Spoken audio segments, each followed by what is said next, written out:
জয়গুরু।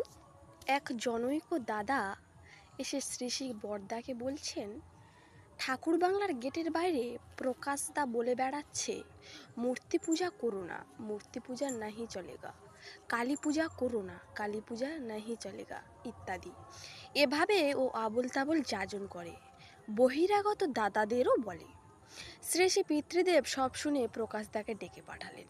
প্রকাশদা কাছে আসতেই তিনি বললেন, এই তুই এসব আবোল তাবোল বলিস কেন? ঠাকুরের কি তাই বলা আছে? প্রকাশদা বলছেন, আগে যে মূর্তি পূজা করে সে ঠাকুরকে ভালোবাসে না। ঠাকুরই তো সব, ব্রহ্মা বিষ্ণু মহেশ্বর সব তিনি। শ্রী শ্রী পিতৃদেব বলছেন, হ্যাঁ সবই তো, তাতে কি হয়েছে? আগে তাহলে যারা ওইসব দেবদেবীর পূজা করে তারা ভণ্ড। শ্রী শ্রী বরদা বলছেন, ঠাকুরের কি তাই বলা আছে? তখন তিনি বলছেন, আগে ঠাকুরের বলা আছে, সদ্গুরুর শরণাপন্ন হও, সৎ নাম মনন করো, আর সৎসঙ্গের আশ্রয় গ্রহণ করো। আমি নিশ্চয়ই বলছি, তোমাকে আর তোমার উন্নয়নের জন্য ভাবতে হবে না। হ্যাঁ তা তো বুঝলাম, কিন্তু মূর্তি পূজা করা চলবে না এমনটা কি কোথাও বলা আছে? প্রকাশদা তখন গলার স্বর উঁচু করে শ্রী শ্রী ঠাকুরের কয়েকটি বাণী সংলগ্নভাবে বলে চললেন। শ্রী শ্রী বরদা তা দেখে ধমক দিয়ে বললেন, এই শোন, তুই বললেই তো আর হবে না।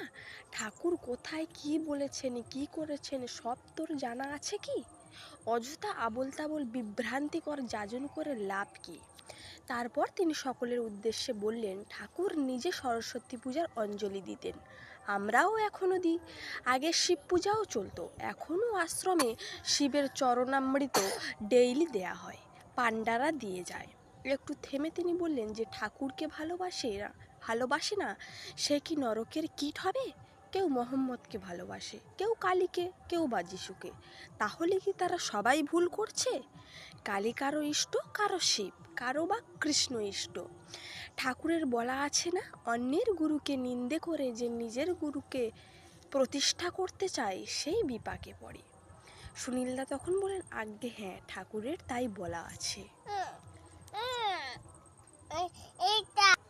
তারপর শ্রী শ্রী বরদার নির্দেশে দেবীদা অনুশ্রুতি গ্রন্থের বাণীটি পড়ে শোনালেন। পরের ইষ্টে নিন্দা করে হলি ইষ্ট নিষ্ঠ, নিজেরই পা ভাঙলি নিজে, বুঝলি না পাপিষ্ঠ। জয়গুরু।